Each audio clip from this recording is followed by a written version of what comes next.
Hello mga ka-amazing! Og mo na siya ang part 3 sa mong Aligway Island Hopping. Kauban ako sa akong mga guest from Mindanao State University, Maigo Campus. So tulo mi ka bangka mga ka-amazing kay daghan man kay sila. So isa po siya, duha ka bangka og isa ka yate. Kanang sa tunga mga ka-amazing, mo na siya ang yate. Okay, super bongga kay di ba? And then duha mi ka bangka pikas-pikas. Then nami speedboat sa likod kay in case na ay mga needs, pwede rin makadagan sa speedboat. Sing ano siya ka bongga nga mo ang island hopping mga ka-amazing tarang usaw gaun na. Then kami ni diri na nagkakaway-kaway and then sa tunga rin ang yate. Okay, di ba? Super bongga.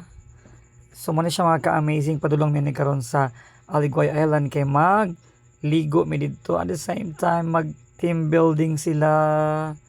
So grabe ka happy gid kayo ang mga instructors and mga heads kay first time nila mo adto og Aligway Island.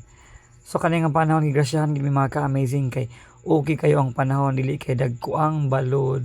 So approaching na gimi sa Aligway Island mga ka-amazing and grabe na gimi ka-excited. O di ba kanindot sa island puti gyud kay ang balas. Grabe ka virgin ang isla.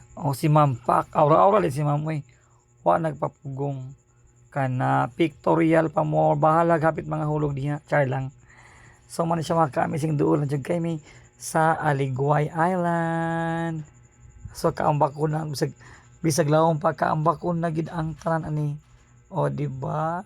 So what are you waiting for? Sa gusto mo ni sa Aligway Island, book with me. Okay, contact or PM lang sa page ug sa akong Facebook account. Thank you so much for watching.